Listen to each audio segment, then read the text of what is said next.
rahmatnya dan berkahnya.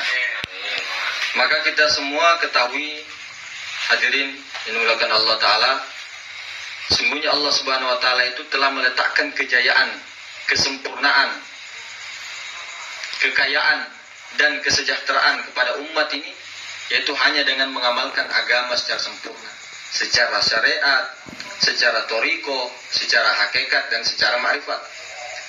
Nah, siapa-siapa dari kita ini tidak mengamalkan agama secara sempurna, nanti kita cacat. Tubuh kita cacat, rohani kita cacat, hati kita cacat, sir kita cacat. Jadi tubuh, hati, nyawa, rahasia itu sangatlah penting untuk ditauhidkan, diesakan semua itu. Maka bagaimana kita itu sama-sama tahu makom pertama pejalan spiritual atau salikin itu melalui makom zauq, makom rasa. Nah, sementara di sini ada 3 rasa: rasa Adam, rasa Muhammad, rasa Allah. Nah, rasa Adam itu yang mana? Rasa kepada jasmani. Rasa Muhammad itu yang mana? Rasa kepada ruhani. Rasa Allah itu yang mana? Rasa kepada sir atau rasanya haknya Allah Ta'ala. Jadi rasa jasmani itu seperti apa? Ketika kita meminum, itu rasanya manis, pahit, apalagi asin, kecut dan sebagainya. Itu rasa jasmani. Kalau rasa ruhani, itu rasanya kebahagiaan, kesengsaraan, sakit hati, dengki, iri, penyakit-penyakit itu rasa-rasa ruhani. Kalau rasa Allah, rasa yang betul-betul hak, rasa sir itu rasanya kemerdekaan, kebebasan, ya. Kemudian rahmat seluruh alam, cinta, mahabbah, itu rasa Allah. Jadi bagaimana tujuan akhir kita daripada rasa mahabbah itu, rasa kemerdekaan. Jadi dimulai daripada rasa. Jadi di situ dijelaskan di dalam Al-Qur'an, wa fi anfusikum afala tubsirun. Di dalam dirimu kau tidak melihat. Apa yang dimaksud itu? Apakah di dalam dirimu kamu tidak melihat? Yang dimaksud situ diri rasa batin. Yang mana? Yang sir itu tadi. Yang roh. Tapi roh ini sudah menjadi nyawa. Nah, nyawa ini mempunyai 7 sifat ma'ani. Ini yang mau dimesrakan. Kudrohnya, irodahnya, ilmunya, hayatnya, samanya, basornya, kalamnya. Jadi satu sifat ini yang paling bergantung itu sifat hayat. Sifat kudroh itu bergantung sama sifat hayat. Sifat irodah bergantung sama sifat hayat. Kalau tidak ada sifat hayat, tidak akan bisa jalan itu semua. Tidak akan bisa.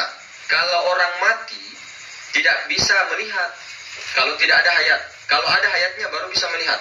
Kelihatannya mata kita yang melihat, namun ini adalah basornya Allah Ta'ala. Kelihatannya pendengaran kita yang mendengar, namun ini adalah pendengarannya Allah Ta'ala. Karena ada sifat basirun, basor samiun di situ.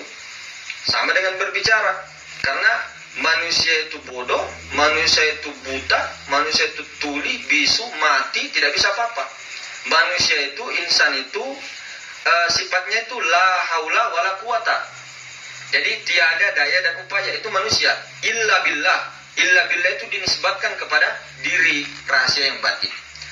Jadi 3 rasa ini tadi, bagaimana kita sebenarnya ini saling berkaitan. Rasa Adam, rasa Muhammad, rasa Allah. Nah 3 ini rasa muncul daripada sir itu sendiri. Dari rasa ini tunggal sebenarnya, ahad. Semua ini adalah rasa Allah. Entah itu pikiran sumpah, pikiran sakit hati, itu semua yang merasa itu, yang rasa itu adalah Allah. Maka kita itu harus masuk kepada sir. Sir itu adalah rasanya rasa. Maka ketika kita melihat akan sesuatu, rasa ini harus main. Karena ilmu tasawuf ini bukan di pikiran terputar-putar, bukan hanya ucapan, bukan hanya kita berbicara di tongkrongan main domino sama tukang ojek, terus bicara-bicara ma'rifat. Kalau di kampung itu minum ballo, minum tuak, itu sampai mabuk, nanti bicara ma'rifat. Bukan itu ma'rifat, itu namanya meripat.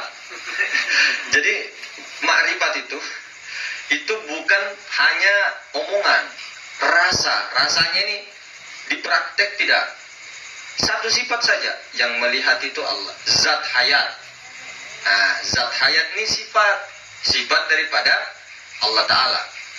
Jadi itu tadi, ketika kita sudah mengetahui, kemarin itu kita sudah jelaskan tentang syahadat yang benar, diri zohir menyaksikan diri rahasia batin, karena ada pembawa amanah dan ada yang menanggung amanah. Ada yang menanggung amanah si Muhammad, diri zohir ini.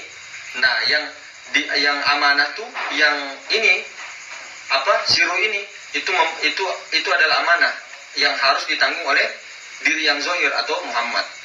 Nah, makanya seperti kemarin sudah dijelaskan tentang dua kalimat syahadat itu sendiri. Syahadat secara hakikat. Hakikat itu kebenaran yang sejati. Maka bagaimana kita duduk di sini bukan hanya untuk menceritakan ataupun mendengar, namun dipraktekkan di dalam rasa itu. Sama, sampai rasanya tuh sama sekali karam, kita tenggelam di situ, seperti rasanya sebuah garam.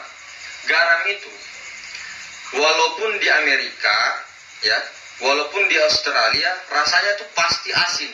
Tidak mungkin ada itu rasa Amerika itu garamnya itu rasa manis, kecut, enggak. Pasti sama rasanya. Begitu juga ilmu ketuhanan. Ketika orang masih saling bertentang di dalam ilmu ketuhanan, berarti kita ini masih sama pejalan.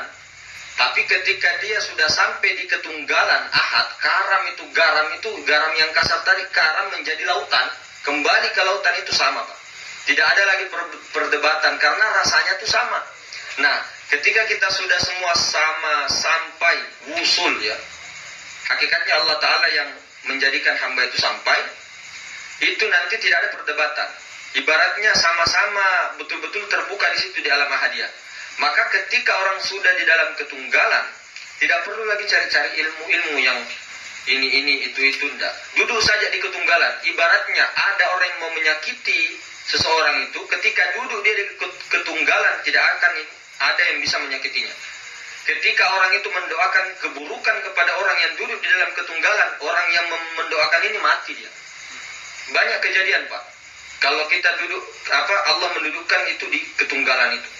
Masuk dia, karam dia di ketunggalan. Makanya rasa Allah itu sering dimesrakan. Ya macam-macam jalan.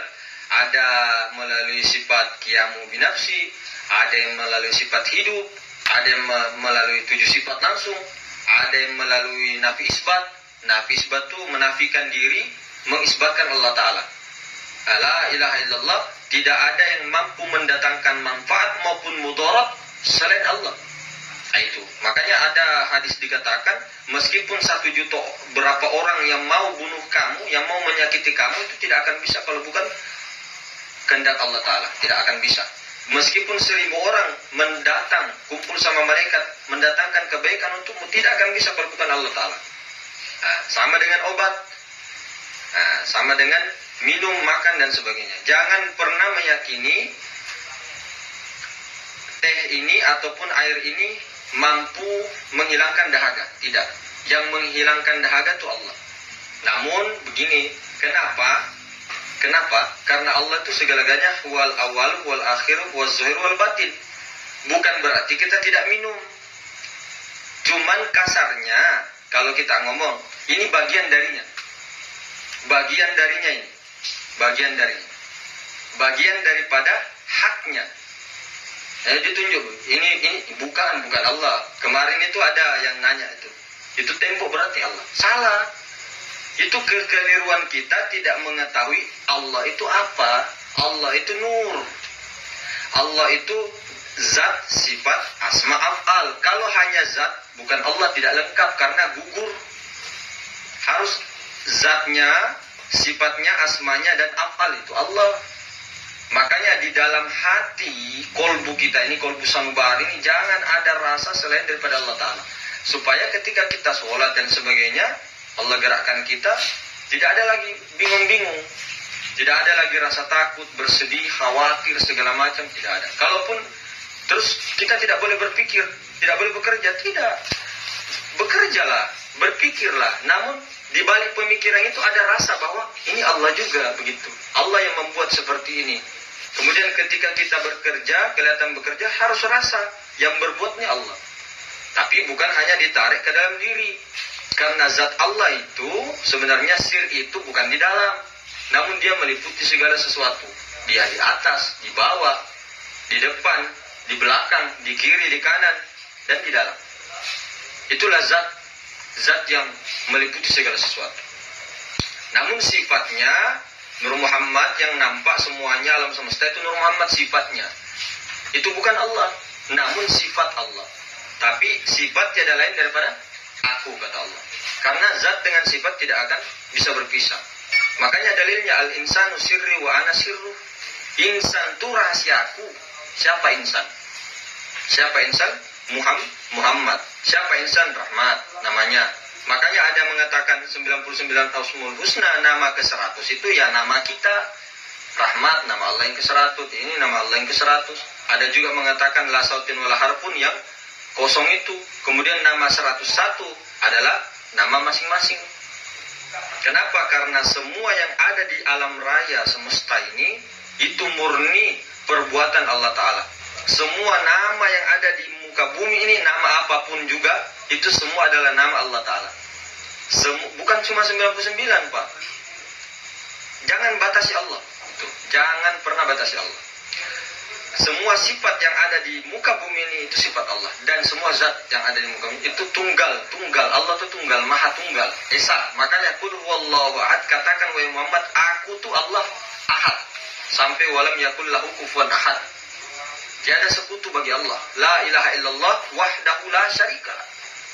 Tiada yang nyata melainkan Allah. Tiada sekutu. Wahdah. Tunggal, wahid, maha tunggal. Namun Allah ini bukan juga hanya sekedar nama. Allah ini nur dan nama Allah, alif lam lam ha. Namun ada pemilik daripada Allah, yaitu Tuhan. Yang tiada berupa, berzat, bersifat asma dan afal. Nah, itulah sering dikatakan bahwa Maha Suci, inilah yang dikatakan Maha Suci, Tuhan itu sendiri.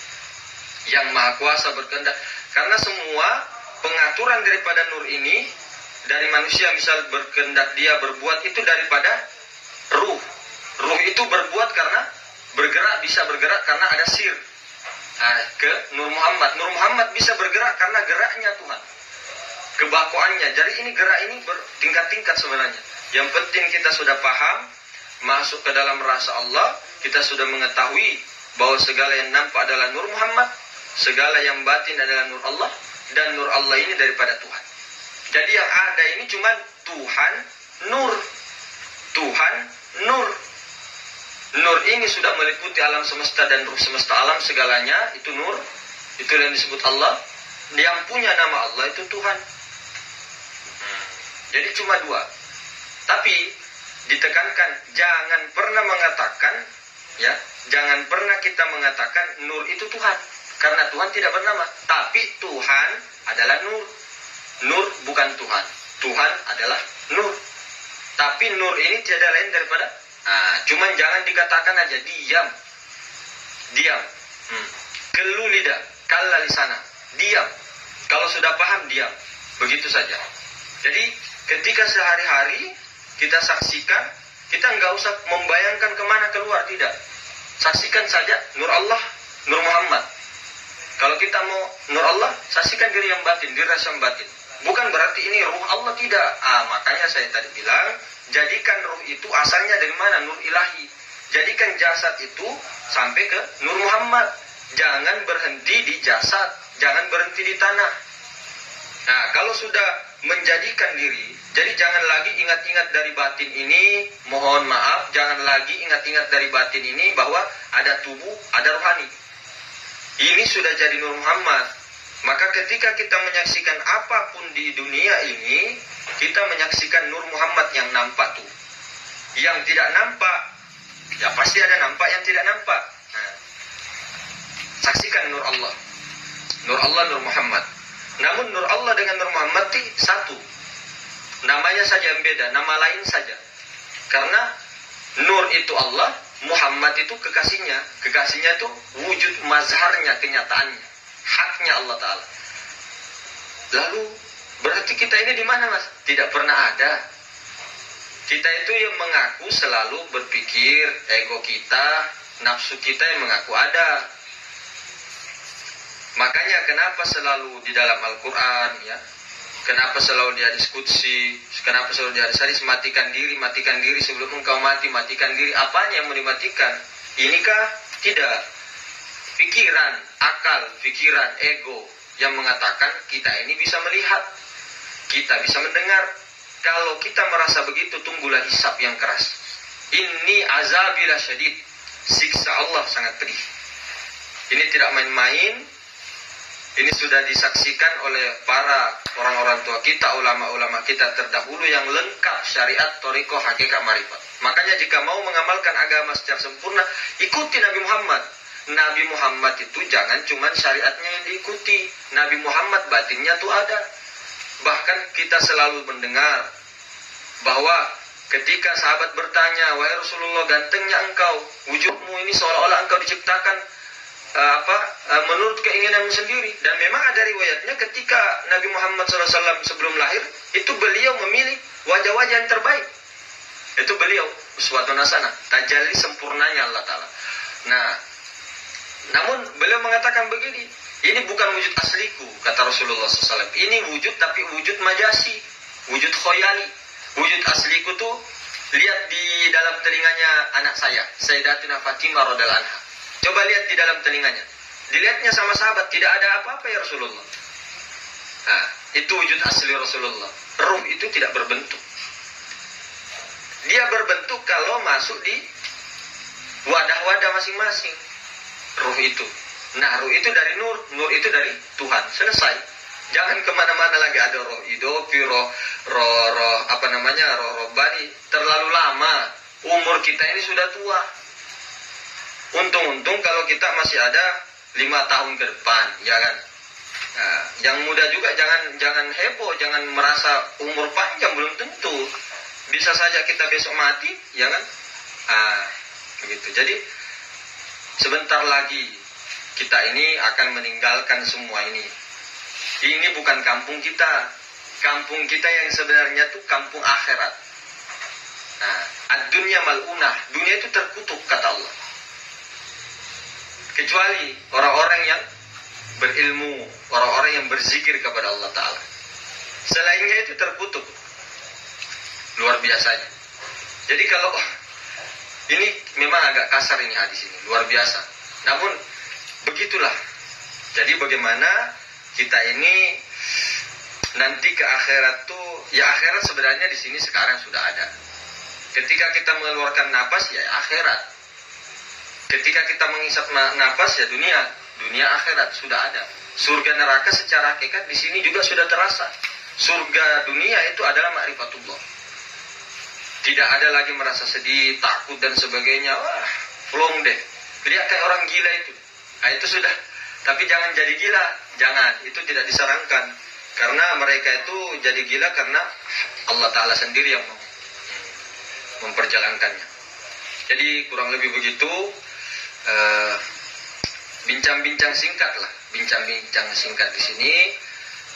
Semoga kita semua tetap diistiqomahkan dalam rahmatnya. Ini semuanya itu rahmatnya, semua itu ridhonya.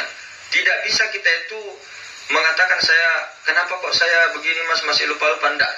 Itu semua haknya Allah Ta'ala. Itu terserah Allah. Yang penting kita itu merasa bahwa ya Allah tolong saya, bantu.